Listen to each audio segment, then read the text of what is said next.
All right, so welcome back, everyone listening, to another episode of the School of Life Force podcast. And today I have the lovely Austeja. I'm going to ask her to introduce herself in a moment, but I'll tell everyone how we met. And I think it's going to be really fun for some people who know me. So I mentioned that I walked into this yoga class on accident, right? I walked into this yoga class on accident. I was at this work office and they were hosting these classes. And I was this big bodybuilder type of guy, right? And I was like, what? Why would I do yoga? I'm not going to do yoga. Yoga's what's the point of me doing that kind of thing, right? It's not for me. So I stumbled into this class because a few of my colleagues kind of said, just try it out, see what happens, get to have a little break from work. It might be relaxing.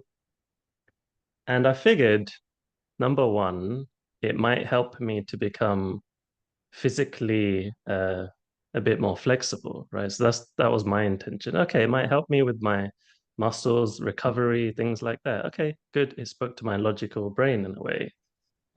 And then secondly, I was challenged a lot with being in fight or flight mode, very anxious, thinking a lot. So when someone said to me, oh, it might help you to relax a bit. Okay, great. That's something I really do need.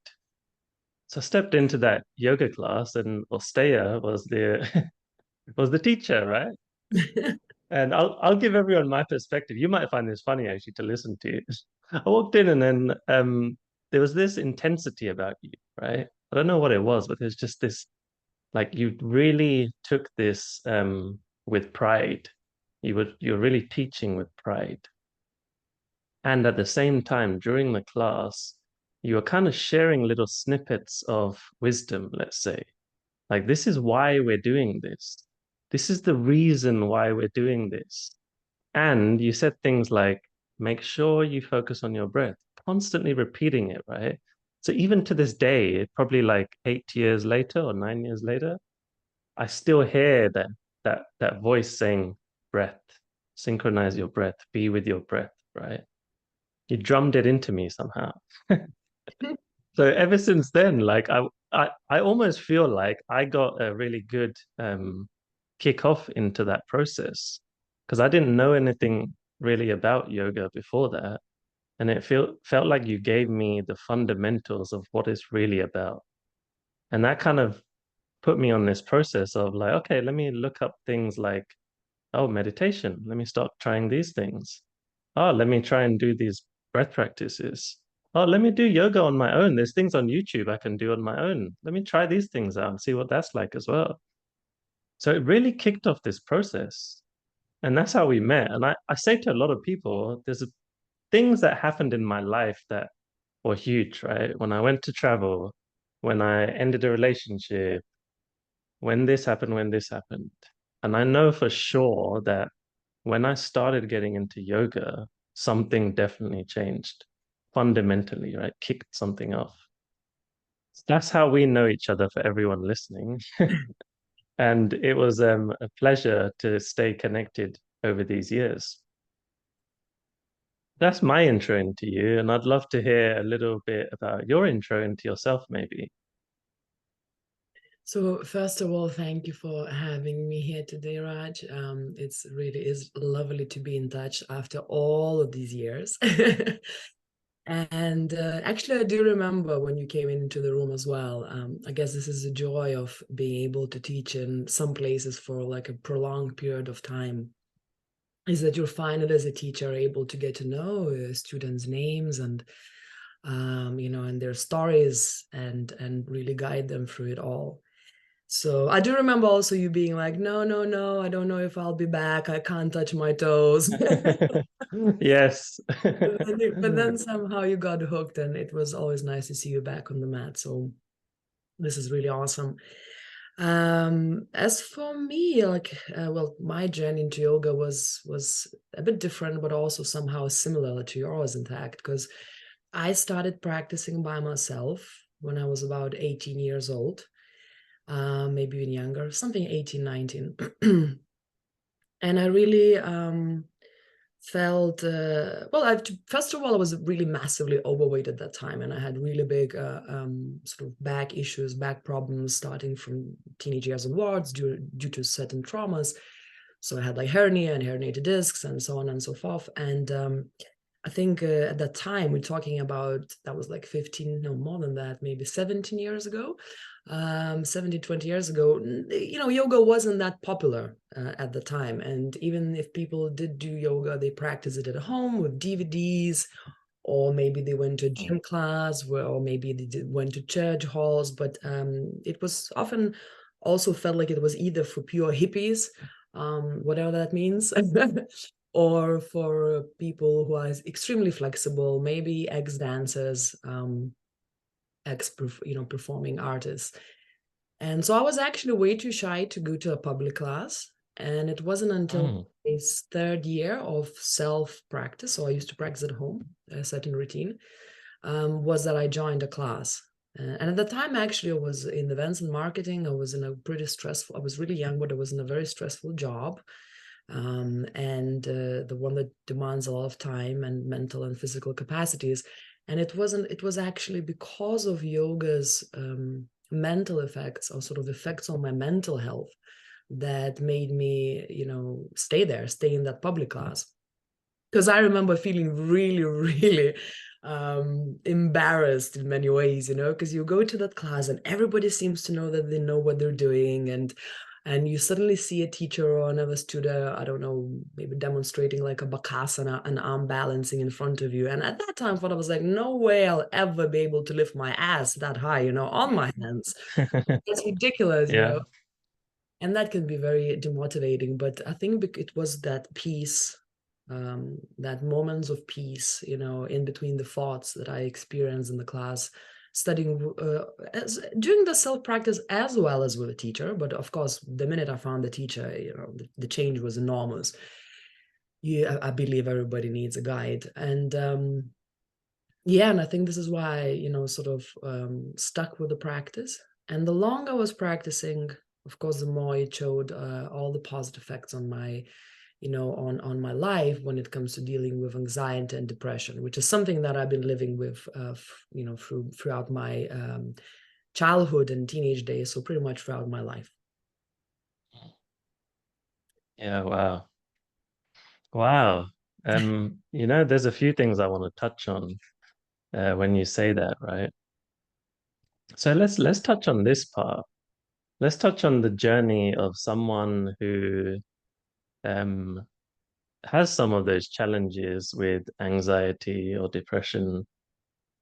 How do you say yoga is useful for them? You kind of mentioned the space in between, right?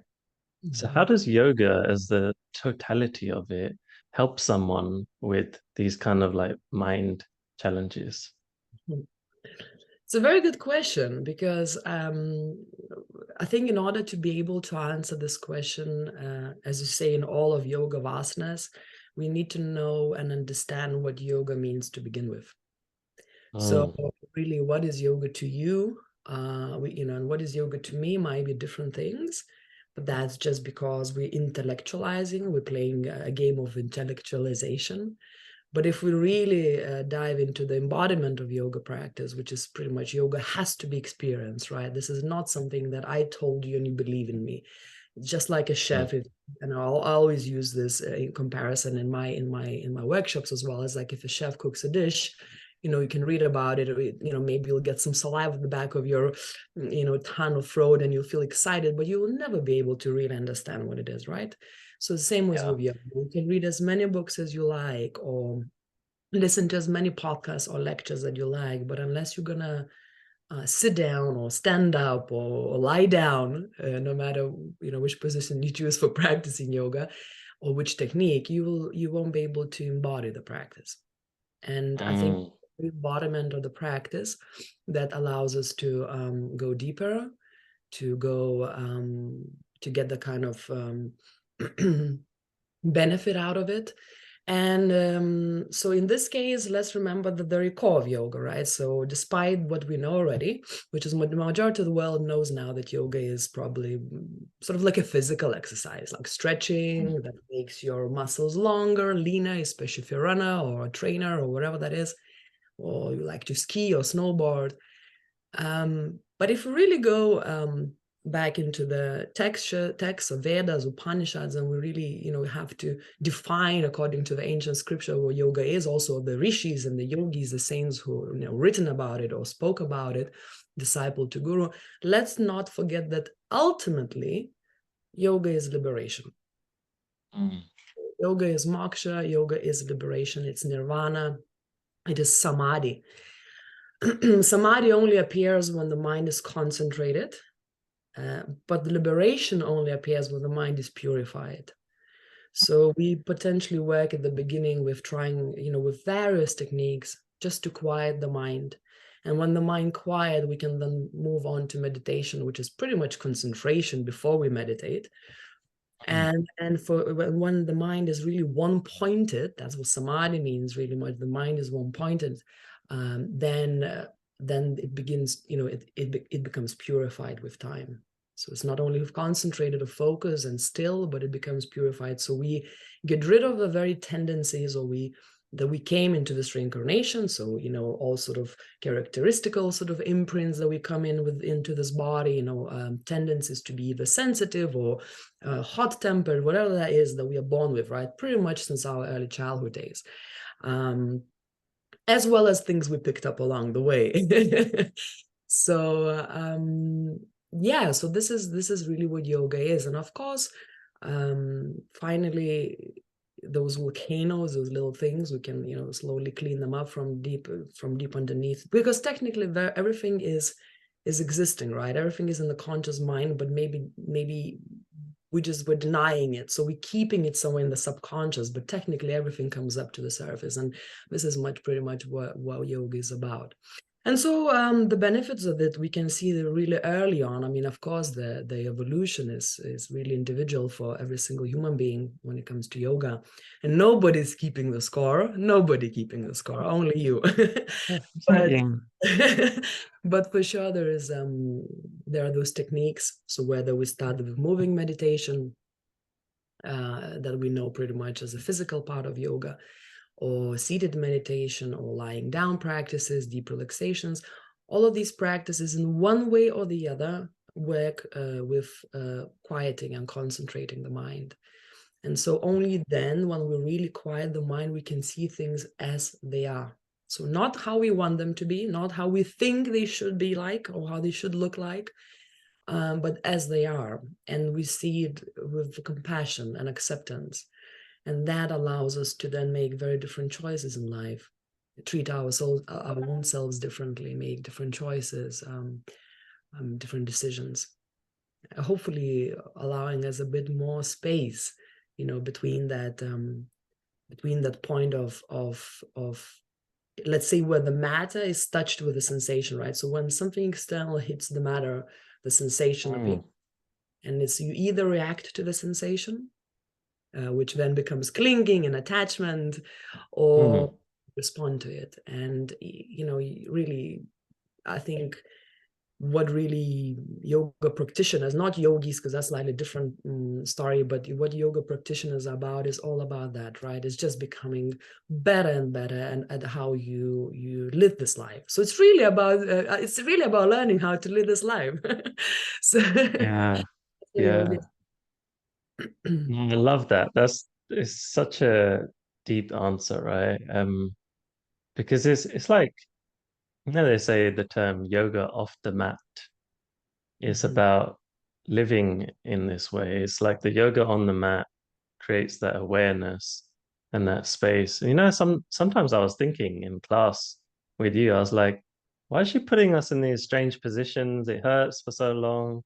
And then I guess it's for that purpose, right? It's for the purpose of being in the awareness of the pain, being in the awareness of I can't do this and I don't like that I can't do this, but that's okay, right? I'm just observing how the body is being, I'm observing what my mind is saying, And okay, maybe it will stretch and it will get better over time. And it's even being aware of that insight that pops up, right?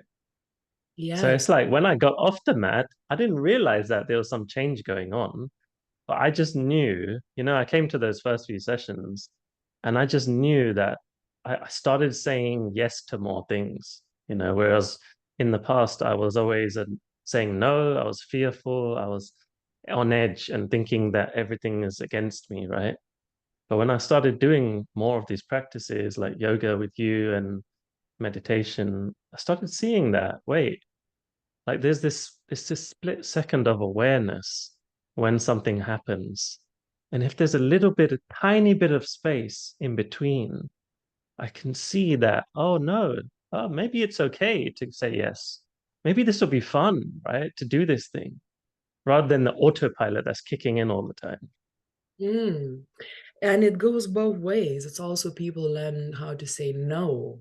So it's through this very, Yeah. what you mentioned about the positions. Well, I mean, first of all, listeners, just want to clarify, it was never my intention to put everyone into pain. So it's really how far you push your body. You're dependent. Yeah. It's your responsibility. But yes, the very idea of asanas, and what's comfortable for you may be uncomfortable to me, and vice versa. So the bodies are Mm, different. But ultimately, asana is there to learn to sort of train your field of awareness. And the easiest way to really train your field of awareness is through this framework.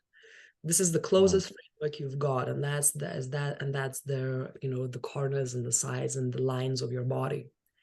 And it's this through framework that you learn not to only become comfortable with discomfort, but mm, also to know when, how to shift your intention so you no longer be sitting in this discomfort, because one of the yeah. very important points is that we often are like, especially nowadays, when there's so much stress and so much rush in life, and really everybody's busy. We learned to disassociate with dissociate with the body. So like we're so good at it, our generations especially, that I often have these conversations not only with my students but with my friends who confide in me, and they tell me that, like, wow, until I started practicing yoga, I didn't even realize that my back hurts, or I didn't realize that I have Mm, problems with my stomach or with my shoulder, or but my knees are funny.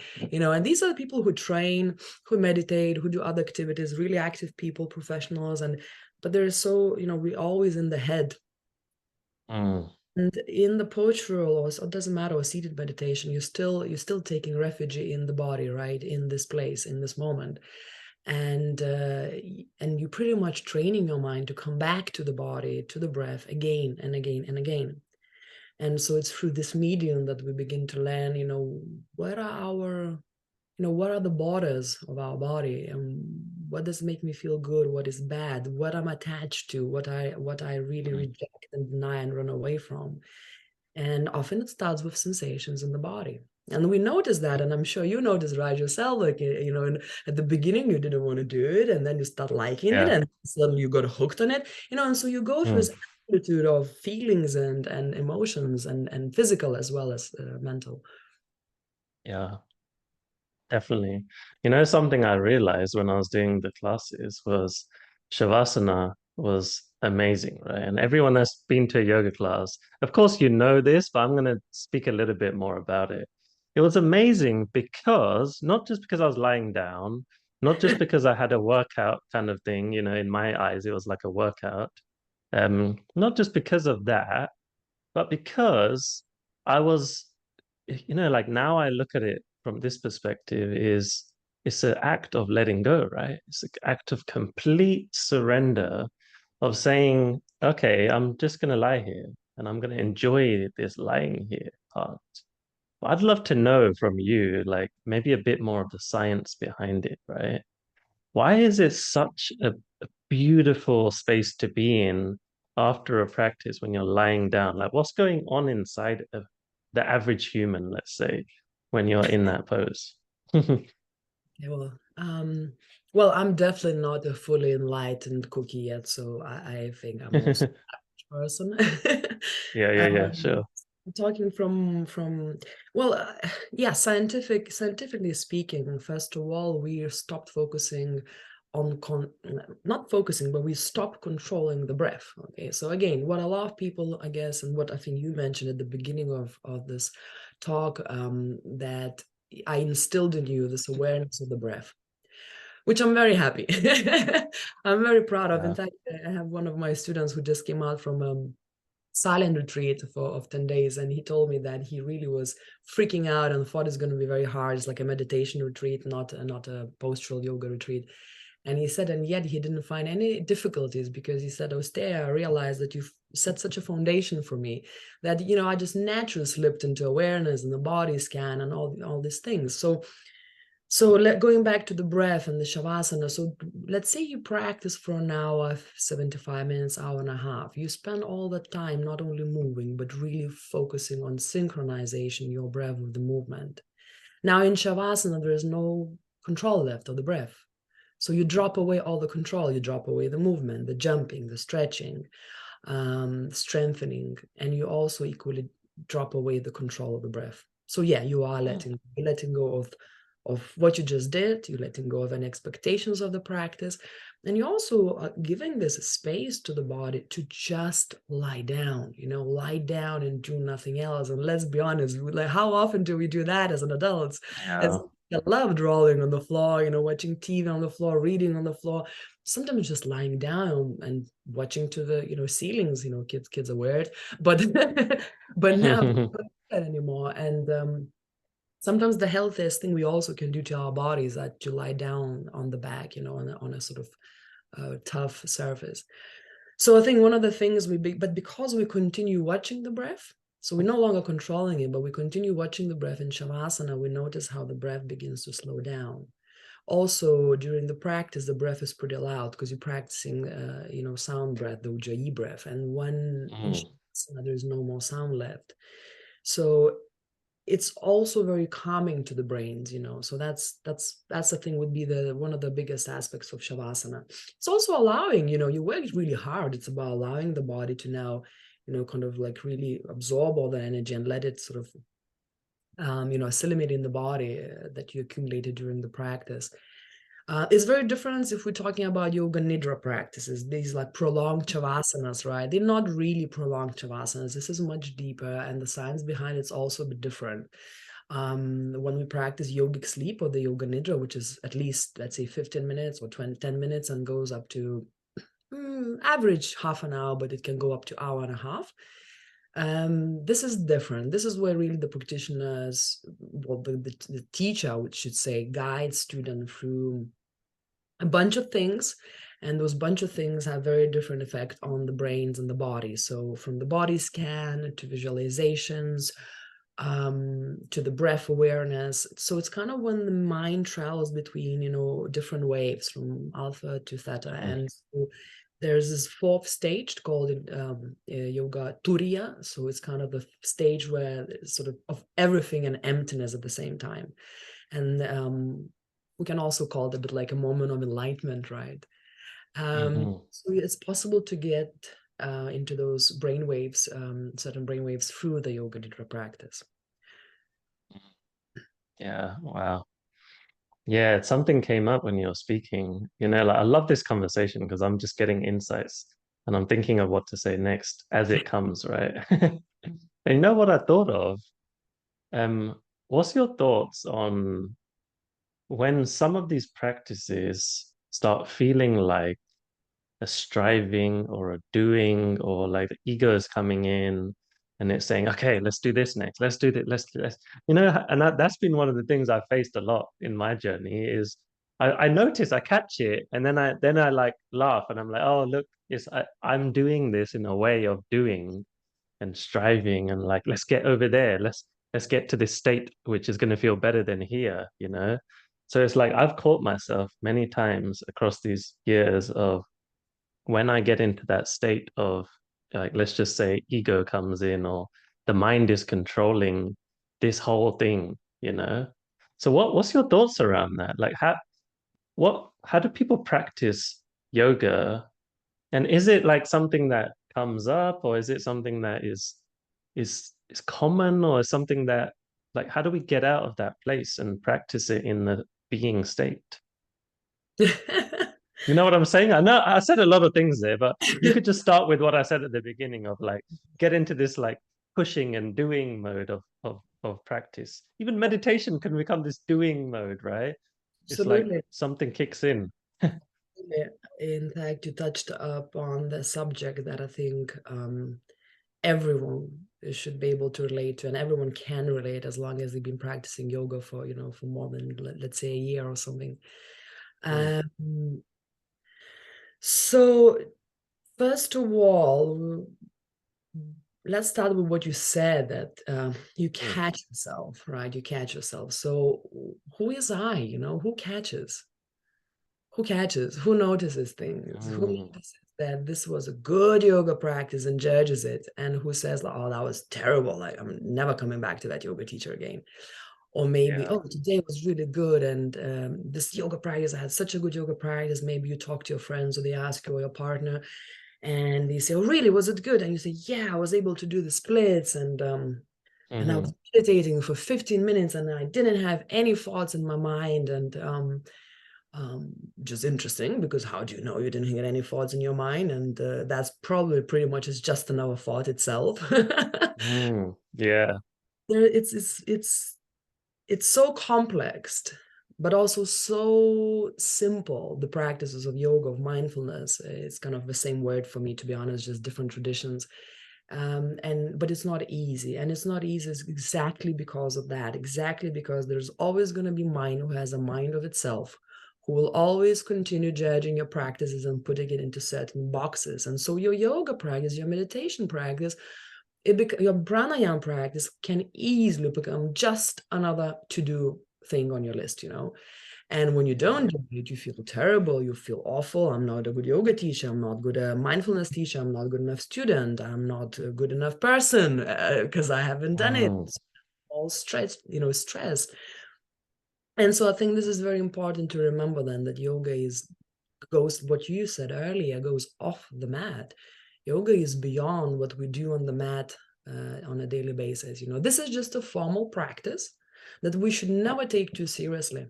It's just like brushing your teeth. You do it. You don't overthink it when you do it. You just do it. Because, like, I want healthy teeth, so I'm gonna brush my teeth. It's engraved in your brains. It's like how you take your shoes off when you come indoors. And it just becomes yeah. part of it. You don't make a big deal out of it. The minute you start making big deal out of it, I think this is exactly what we're facing nowadays, often what we call the spiritual bypassing.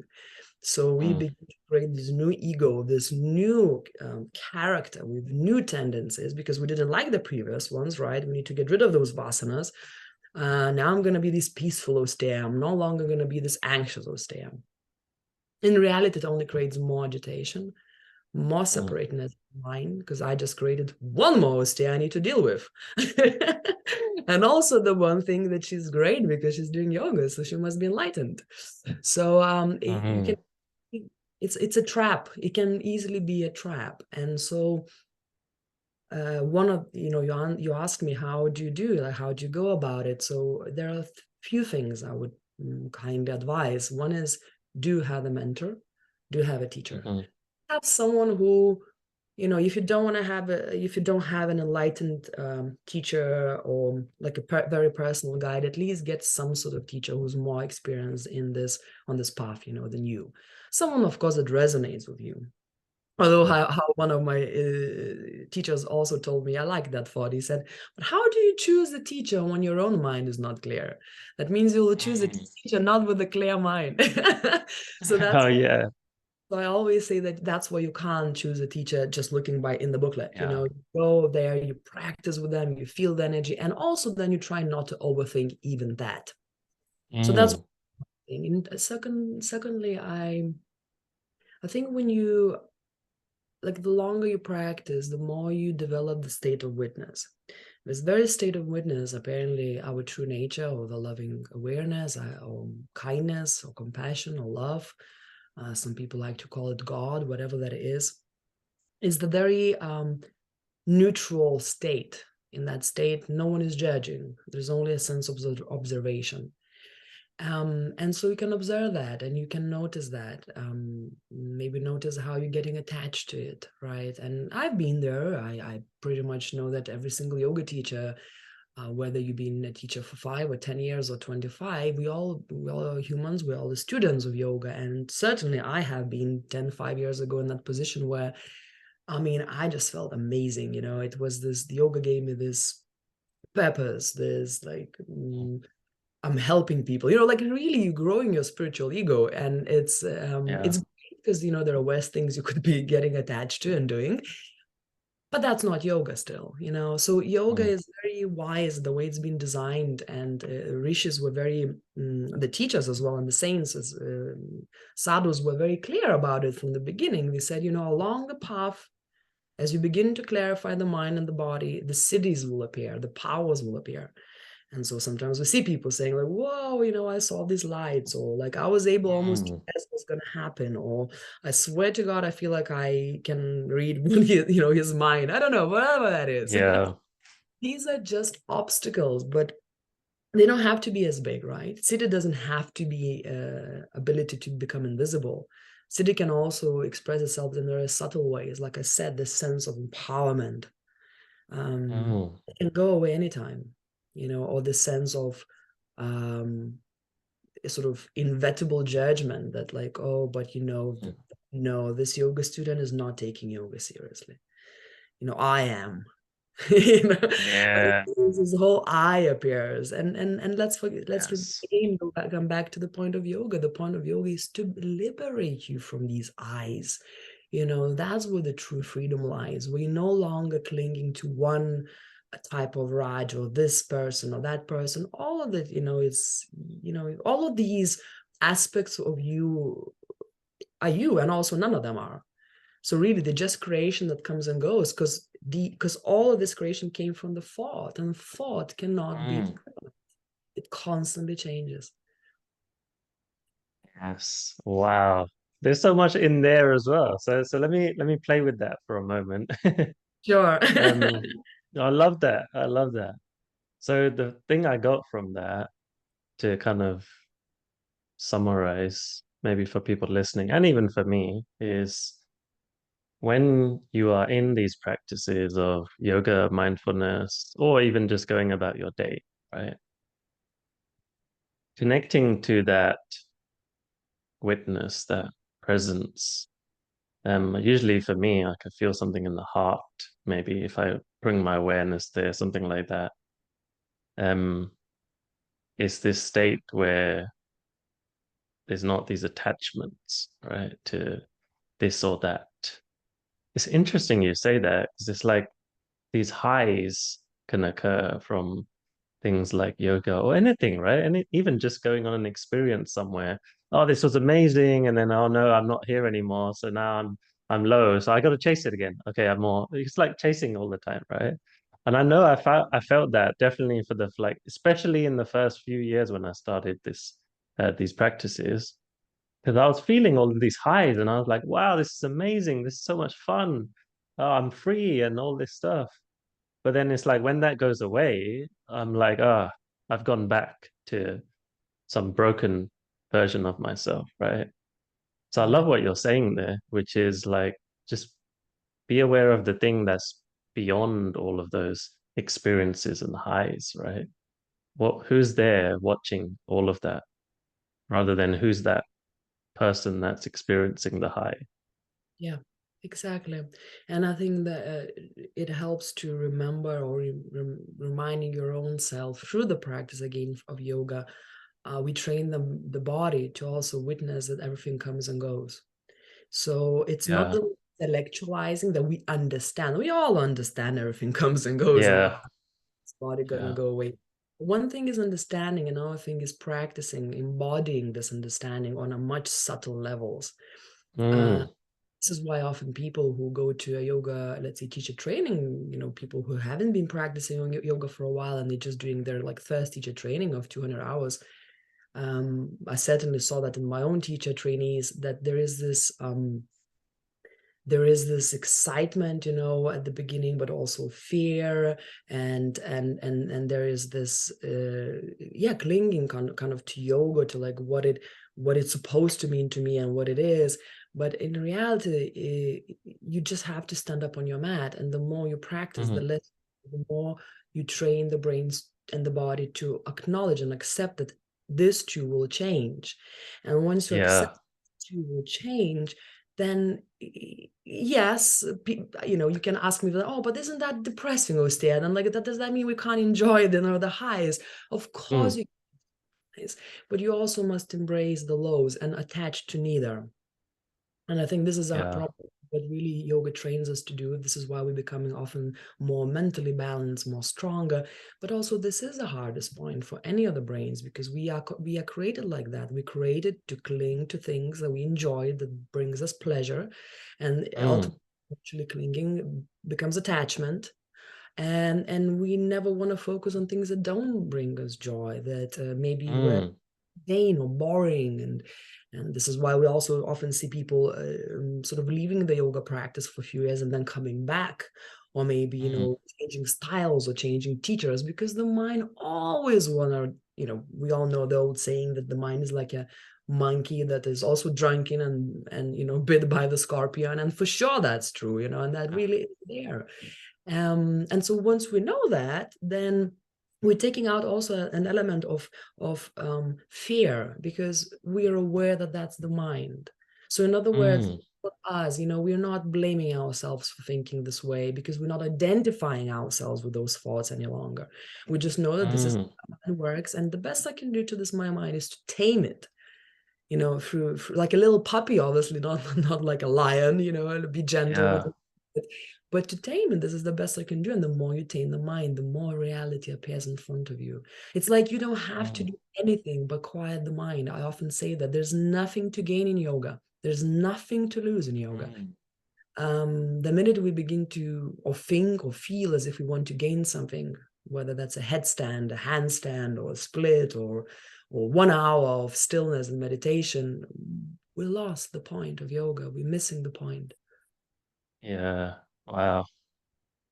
What do you say about this part of someone's path? Because I get questions about this sometimes. When someone's in this pathway of life, or let's say stage of life, where something's woken them up, right? So it could be they've gotten into these practices, whether it's yoga, whether it's something else, whatever, right? Something's created massive awareness. Yeah. And I get questions sometimes like I can't look at my life or myself the same anymore. I don't like they don't recognize them. There's something birthing in their in the way they see themselves, right? But Sure. how do people navigate that? And have you actually have had any of these moments where you're like, who am I? Like, and it might be the same question, like, who's the I? But how does someone navigate when it's like you're freaking out? You're like, I don't know where to go in the future. I don't really resonate with the past anymore. Now what? Yes. Yes. Wow, it's a strong question. It's a good question. Of course, Yeah. it happens to me every day. Mm. Every day. Yeah, Every day yeah, there's a point yeah. I love when that. every day there's a point Yeah. when you're lost in your thoughts, Mm. and your mind goes back into the old ways of again Mm. associating itself with certain who you think you are. Yeah. And again, but again, if you come back to that observation, that the point of still of kind of vast limitless awareness, you begin to realize that our existence is really multidimensional. You know, we're able to hold pain and joy at the same time. You know, Mm. we can notice our anxiety about running an interesting podcast, uh, at the same time have a total peace and calm that we're doing what we love to be doing, and this is where we're at, and this is the best we can do. We can Mm. observe the flower blooming and at the same time mourn the loss of a loved one.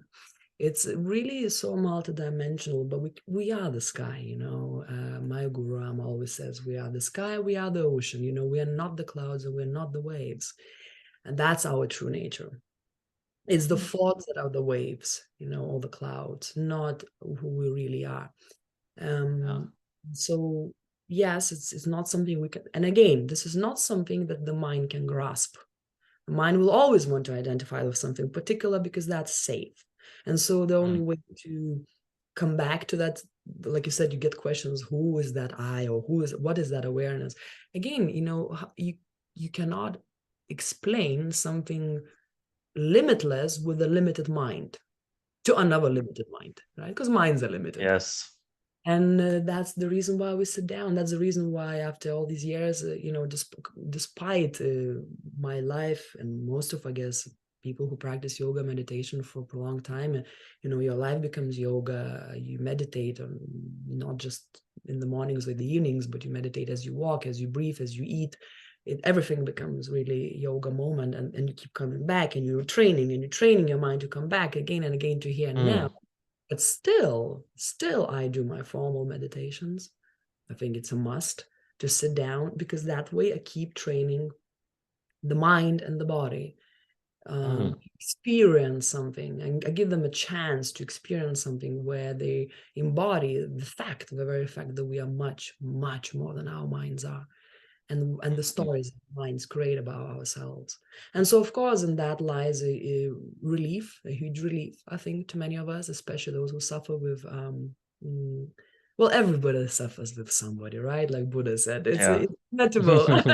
Human reincarnation is like that. But I guess, especially if you're stuck with some mental health disorders, where your really mind is very much, dysregulation of the thoughts, then this is really where meditation can bring a huge, huge, huge impact on how you see life, and also give that moment of liberation, of freedom, that you are not the mind. You are, especially, if you're really struggling with those thoughts. Yeah. But there's no magic. You practice that, and of course, on the other side of it, it can be fearful, like you said. Like, what do you do Mm. now? What do you do now? And I think in these moments, it's a good time to ask yourself, but who is fearing again? Who is scared? Yeah. I love that. Yeah. Yeah. Who is scared? Yeah, that's a really good one. It's like who's even saying this? It sounds feels like me because my body's telling me it's me. My fight or flight's kicking in, so it must be me. My Yes. thoughts are saying is me. But Yeah. then, like you say, when there's that little space of like asking the question from that place of like, wait, who is that? Hmm. Right? Mm. And a lot of it is very much, I mean, what also now we know, I'm a bit of the geek when it comes to neuroscience, Mm. and we now all know the effects of mindfulness on our, on our brains, on amygdala and Yeah. hippocampus, etc. And we know why for many years now, especially in states, you get lots of veterans practicing mindfulness, sort of people who deal with PTSD and etc. And Mm. again, it's also because it's for very that moment, so we can expand that moment of stillness when the mind is not judging Yeah. yet, and to realize who we really are. Because sadly, the way our brains function, and our old reptile brains versus new brains, we actually, even though we logically can see this is not the snake or this is not the danger, it's too late. Our brains are in a Yes. panic mode. So this is also why I think, sadly, not a thing, but it's a proven, obviously, fact now, a scientific fact, that really in that way our kind of biology is against us. And I think Mm.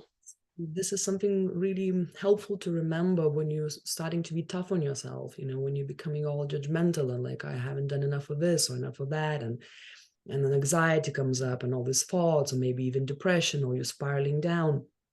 Is to remember that, listen, like, I'm doing the best I can with what I'm given, and I know biology go against me, and we know that our brains are Yeah. like velcro to negativity and Teflon to Mm. positivity, Dr. Hansen said. And it's I think when you know that, you become more compassionate. When you become more compassionate, Mm. your body signals also comes down. You're no longer so stressed in the body, right? Your heart is not pumping as fast. And then with that compassion, you can start practicing. And by the way, this is why I often spoke in my classes, I guess, and or at least try to come back to the moment, to the present moment before you move on the mat. You know, to connect, like you say, with your heart, for example, in your case. Mm. For someone else, maybe just a place in their chest. For someone else, maybe it's just the breath, you know, their essence. But it's coming back there and remembering that you know that you're also loving awareness. And I think when you come back to that moment, then you're operating from very, very different intentions. You're not practicing yoga in a way that you try to achieve something, or you're not meditating because you want to get enlightened. What does that even mean, you know? You're Mm. practicing to live more freely, so you wouldn't be so hard on yourself and on others, you know. So you would understand that this human predicament, we all are on this crazy, you know, spaceship, and we all are trying our best here, and like Ramdas says, we all are just walking each other home. mm, Mm. Like that. this body, you're stuck with this body, so, and you're pretty much stuck with this mind, unless, you know, to set maybe to Yeah. till age. So the best you can do is to befriend yourself. And yes, it's going to be a long path to some of us, and maybe shorter for someone else. Less troubled for one person and way more difficult for the other. But what else is there to do, anyways? Yeah, I love that. You know, one of the things that I've had, uh, like, I've seen as a change since I've started getting into all this stuff is you kind of touched upon it right at the beginning. You said you're able to get into that awareness maybe a bit quicker, right? So let's say I'm freaking out and all this stuff's going on. In the past, it would have been I'd held on to that for weeks, and it'd be Yeah. like I wouldn't be able to sleep about. I'd be thinking, or someone has said something to me, I'll be angry at them and angry at myself. It's like all of these practices have allowed me to reduce that amount of time in the idea or the trap, like you might have said, right? Of like Mm, I am the mind, I am all this stuff. yeah. Instead, it's like, wait, I've sometimes even laughed at myself, right? I've actually laughed and said, this is ridiculous. Like, what are you, what's going on here? And it's instant freedom, right? It's like, wait, no, no, no. Yeah. But yeah, I know what you mean. Like the body it's kicking off, right? It's just an automatic pattern. It kicks off. But then I can come back to this space, like breath and heart, and it's like sometimes I'll do that in front of someone. I'll be like, wait, they're not actually trying to attack me. Let me Mm, just slow down for a moment, yeah. and then things start reducing a little bit, right? Maybe not always, but yeah, that's been huge for me to find that ability to slow everything down just a little bit, right? Mhm. Yeah, it's life changing. Exactly. I'm so happy to hear this, Raj. And you know, and you're right. The longer you, well, the more I would say, the more often, not the longer, but the more you know, the more there's consistency, let's say, of practicing this, and then this awareness turns up, and you're able much, you know, to recognize your own mind spiraling down much faster before it's too late. This is why it's so useful in dealing with depression and anxiety. So Yes. kind of cut through before it's too late, you know. And then it becomes hilarious, you know. Like, I mean, now I've been Mm, doing some work and traveling for 6 months. More work than traveling, actually, but it was so interesting to see these, you know, it just to see yourself in different positions, and laugh at it, and really just to get so serious about some stuff, and then to yeah. notice, I'm getting serious. Am I really thinking so high of myself? Wow, you know, you're not the epicenter of the world, you know. Yeah. Yeah. Of course, I love that. the balance here, right? So we're learning to realize that, you know, it's only our mind that creates this reality, and that someone else doesn't Mm, necessarily see us the same way we see ourselves. But it's also about yeah. seeing beyond all the expressions, seeing it just as a kind of like a big bag of different tools that we can, you know, Mm, pick it up and bring it out. Like, there was a time I remember when I think I just started teaching yoga. I was very nervous, you know, the first couple of years, and also full of adrenaline. And so you easily get injured when you know, when your body's pumping adrenaline. And you know, mm, my classes are quite intense, or used to be quite intense anyways back in the days. And sort of teaching. So like, I used to have 40, 45 people in a room in a yoga studio in London. And it was so intense, and all these thoughts used to run, and I felt often that I have to deliver in the most neutral, but also the most yogic way, you know, to not disappoint Mm. my previous generations or those who walk the path. And then I Yeah. realized that I'm taking away so much from myself and also my students, you know. And also I am like now creating this like little other persona, you know, like other role now I'm playing. Oh, so Stay is now also a yoga teacher. Mm. And it took Yeah. some time to recognize those roles, you know. I mean, there are worse roles to play. I'm not saying it's such a bad role. I thoroughly enjoy it up to this day, but it should be serving me and my students, not taking away something from me, right? And after a while, I realized Mm. take away because I felt like maybe I shouldn't be behaving in a certain way in front of my students, or maybe I should be behaving in a certain way in front of my students because I'm an example, and an example. Mm. I'm not saying an example of some sort of amazing yoga teacher, but an example of practitioner of yoga. So I carry the name of Yeah. yoga. And you're right. I mean, I do teach with pride, but I wouldn't call it maybe so much pride, but gratitude. I very much value the knowledge of yoga. I don't want to make it another, you know, business venture or another spin out of naked yoga, goat yoga. No offense, it's like, hey, guys, have fun, but like Mm. please call it yoga, you know. Yeah. So yeah, so these kind of roles, they're very useful for us. They're good. There's nothing wrong with them. Let's have them. Let's express them. Use them when we need to, and interplay with them. But maybe not get to identify with one of them. That's attachment. That's Yeah. where suffering come from that. Because the minute you realize you're just that and I'm nothing else, then of course, when things will not go your way, you'll be hurt, and most likely then you'll hurt others. Yeah, that's powerful, you know, and I think that's the thing, probably the last thing that I want to talk to you about is I remember sometimes in the class you would say something, there was a mirror. I don't know if you remember, there's a mirror in the class. You say, stop looking at yourself in the mirror. Okay, you look pretty, but stop looking at Yes. yourself. So that reminds me of like this thing of yeah, stop thinking of yourself as big or like this ego builds and you know, this whatever all these things that you just mentioned. It's like it's easy to cling on to all of that stuff. But then here's a flip side that I want to play with you. What about this feeling of being confident in what you do, or you know, like let's say there's something that really want to comes out of you, right? Let's say someone wants to become a yoga teacher, or they want to do something in their life. They just feel it, some exciting thing that wants to come out, or they want to be a business person, or they want to do something else, right? Or they want to travel. How do we play with that sense of like self? Like what comes up for you when I say that? Because then there's this other part of us which wants to like create things in the world, let's say, like be that creator of our own lives. How do we Okay. interplay that with not getting attached to the ego part? Because the way I would say it is like I'd say that we're playing this game, like you said, the role. Let's play a game of life. Let's make this a game of life of okay, the game I want to play right now is I want to be a yoga teacher, or the game I want to play right now is I want to go and do these things and or make money or whatever it is, right? But I know that it's just a game that I'm playing and it's not actually me and I'm here, right? But yeah, I'd love to hear your thoughts. Like what comes up for you when I say all of that stuff?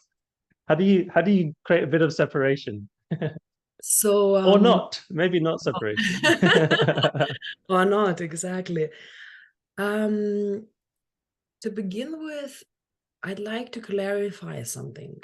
Um, Hmm. a yoga student and a yogi are two different things.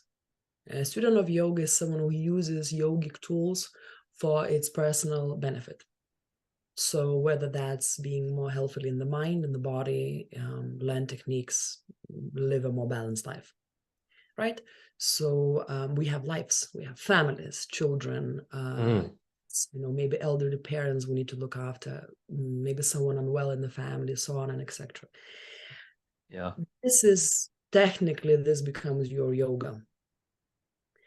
And your yoga is to be a good human being and to be kind and not hurt others. I mean, these are kind of certain yogic rules and regulations. Mm. But yogi, a yogi, not a student, this is someone who leans towards nirvana. His goal is meditation. Mm. His goal is moksha. His goal is, by all means, to let go of attachment to this reincarnation. So we cannot live like a householder yoga practitioner, but apply the same rules that apply to a yogi who lives in mountains or who Mm. renunciate, right? And renunciation, I don't mean like let's say avoiding sexual interaction or so on and so on. But renunciation means that in the mind, I let go of all of Mm. this. I don't need a family. I renunciate that. I don't need to have the house. So, per se, I don't need to have the car. I don't need to have the career. I don't have a need in me to become a yoga teacher because the only Mm. desire I have is a desire for liberation. And even that desire will have to go away eventually. But if you're a human being who, puts his tie on and goes to work and have two little kids waiting at home or wants to take his girlfriend Yeah. out, fantastic club night out and dance the morning hours, you know, then yoga becomes a very different set for you. It becomes a tool that you can use. And so therefore it is the game you can play. Absolutely right. It's a game you're playing, and why not? And there are no rules, I mean, in terms of who's the winner and who's not, because you created that game to begin with. You chose who you want to become, you chose what you want to create. And I think Yeah. this world wouldn't be so beautiful and so amazing unless we all would be pitching in creating it in our own ways. But there has to be a bit of separation here, I would say, because as I Mm. mentioned, you do that, then play your game, do what you want, have fun, sometimes remembering, hopefully, that even this you must let go, right? Because there's nothing wrong in playing the game. It's being attached to the outcomes of the game that Mm. cause pain and suffering and disappointment. As long as you're not attached to it, that's great. Otherwise, enjoy, have fun, change those roles, do whatever you want, as long as you're kind to yourself and everyone around you. That would be my idea of Yeah. existing within this reality. And whereas I think the goal is very different if you're a dedicated yogi and maybe living sort of in a renunciate life as a sannyasi, for example.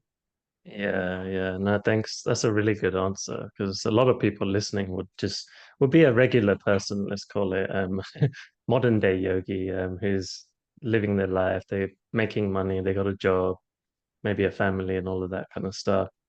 And they want to integrate some of the wisdom, let's say, from these practices like yoga, to help them have a better life, right? That's definitely how I got started. I was in this office. I was in an office and I knew that when I was lying down at the end of that session, I felt great. I was saying yes to more things. I was happier. I lost weight without trying too hard. And actually my eating habits changed as well, like without forcing myself, oh, I can't eat this. No, this is a bad food. It's like a natural process started occurring inside of me. So I think everyone listening, like if you're wanting to try out some of these practices, as you can still do it as that's a question I get actually, and that's why I'm being clear and saying it. People say to me, hey Raj, like I don't want to leave my life. If I go down this path, that means like it's going to require all this attention. Like I don't want to have to leave my life behind. I like having a job. And I say, hey, like slow down. We're not we're not even going there yet. Like at least just try something first and see how it's helpful, right? Like no one's telling you what to do. You can live your life if you want to. But no, I think it's really great to be able to integrate these practices into everyday life to get Yes. some of these benefits, right? Like even for some people, just having a better sleep is enough of a benefit, right? It can make a big difference, right? And And I then often some people, they're like getting into it deeply, right? Yeah, go for it. No, and I Mm. absolutely, I 100% agree with you. And it really, there's no rules, and there's nowhere in the ancient yogic text, it's said that you're not supposed to be, I don't know, smoking, or you're supposed to be not eating meat, or you're supposed to be a vegetarian. Hmm. Really, yoga goes way beyond that. It doesn't play with such a small thing. Usually these things happen as a byproduct of yoga. You stop eating Yes. meat because you want to stop eating meat, but because you don't want to kill anymore. You don't want to harm in the process anybody. You know, you stop smoking maybe because you love breathing so much now that you enjoy not smoking. Mm. Whatever that is. And even if you still do those things, you know, that doesn't mean that you're not practicing yoga or that you're not deserved of practicing yoga. You know, everyone is welcome to come on the mat, and there are no prerequisites. The only prerequisite will be having this open mind. But I must warn you, I mean, you know, there are some dangers, you know, you must see things that later you cannot unseen, you know. Yes, So you might, definitely. you know, the terms and regulations, like in a small shift, would be saying that you probably become a kinder human being, and potentially maybe cut some hours in your high paid banking job, and maybe get involved with charity, or suddenly decide to go to India and teach kids in orphanage. You know, these things happens, let's be honest. Yeah, I yeah, yeah, of I course. often see my yoga students choosing really interesting paths and changing their lives, but it's entirely a choice, and there's no need to do that. And I can even tell from my own experience. I like when we spoke earlier, I'm just going to rewind a little bit about that ego and identification. I went through the point, and now I mentor teachers, and I think one of the reasons why I start mentoring teachers was because of what I've been through my own experience of yoga and life itself. And there was this point when I really started to identify myself so much with this yoga, with the yogini, I would say, because my life was really Yeah. sort of a good 10, 12 years only around yoga. I don't think I did anything else. You know, it was yoga, meditation, and so much teaching, including teacher trainings, workshops, so on and so forth, yoga and meditation, that after a while, I didn't know who I was anymore, you know. Um, it's like, who am I if I'm not a yoga teacher? And Mm. there's a bit of crisis and a bit of almost not wanting to let go of that part of me, because I like that part of Austeja. You know, that's the Austeja who gives a lot, and she's kind and Yeah. you know, open-hearted, and she doesn't care about financial you know, whatever situations. And then thanks God that I've got good mentors myself. And so with time, with a bit of work, obviously it was a natural process as well. I kind of started to teach less and less and less and less and less, and again study. I was already studying a lot, but the less I was teaching, the more my love towards practice of yoga grew, you know, sort of was growing again. I felt like I'm this newbie again. And Mm. and then I think understanding that you can serve in many ways. You know, you can do exactly the same sales job, or super stressful, maybe, I don't know, job in some financial institution, or marketing, or you know, whatever that is, and still serve, you know, because you Mm. opportunity to be good and kind and balanced, and bring what you can bring into other people anywhere you are. You can utilize that anywhere you are, where you don't have to be a yoga teacher, or Yeah. some sort of a healer, or some sort of coach, which is all great and beautiful professions. But you can actually just do what you do as you are, and you are serving. And again, the reason why we don't see that is because of our ego, because we somehow think we have to be these great human beings in order to serve the world, you know, to something spectacular. And that's the ego. Ego wants to be different. I want to be the most amazing one in the room. You Mm. know? Whereas actually, you know, how you treat the strangers on the street, how you talk, like the smile, the look, so little is enough to really enrich someone else's lives as well as your own. Wow. And you can do it in any shape or form. Yeah, yeah, yeah, yeah. Have limits, you know. I feel like we might have to do a part two someday because, we could talk forever, but we're getting We into quite a can. lot of time right now. So yeah, like it's been really wonderful to have Thank you. I got one last question, but I'll ask you that before we finish. It's been wonderful to have you because yeah, some of the things that we've shared, obviously they're going to be useful for everyone else, but I've even enjoyed the conversation. It's brought me back to this, like I started on this path and something naturally came out of it, right? Like just to touch on that thing on the end, these habits just started changing for me. I didn't want them to change, I didn't want to stop certain things. It just fell off because it just felt like a natural thing, right? And I think, like you said, like people might start opening up to doing certain things or saying yes to things like how I started with all of that. And it's just beautiful, to open ourselves up to this, whatever, like calling, intuition, I don't know, whatever we want to call it. So yeah, it's been really great to speak, and I'm sure everyone will get a lot of value from this. The last question before we finish, and this we might need a part two for this, but the last question is, what is life force to you? If you were to describe the life force moving through us, right? We've talked a lot about awareness. What is this like, this bursting of life? How would you describe it in your own words? No, it's a Uh, very big question, but you could take a go at it. well, I guess the life force for me is prana, which is the same like chi, which is the same like love, which is the same as certain energies. And I think there's just one energy. If we look also to physics as well, it's technically there's just one energy, just different manifestations of the same energy.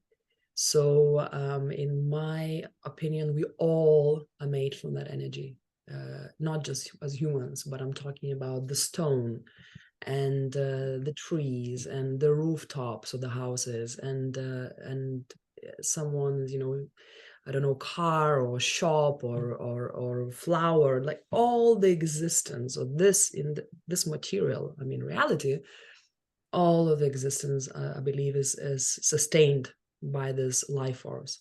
And I'm not going to go too deep in terms of controlling it or not controlling it. I think there is no need to control it. I think it knows what it does.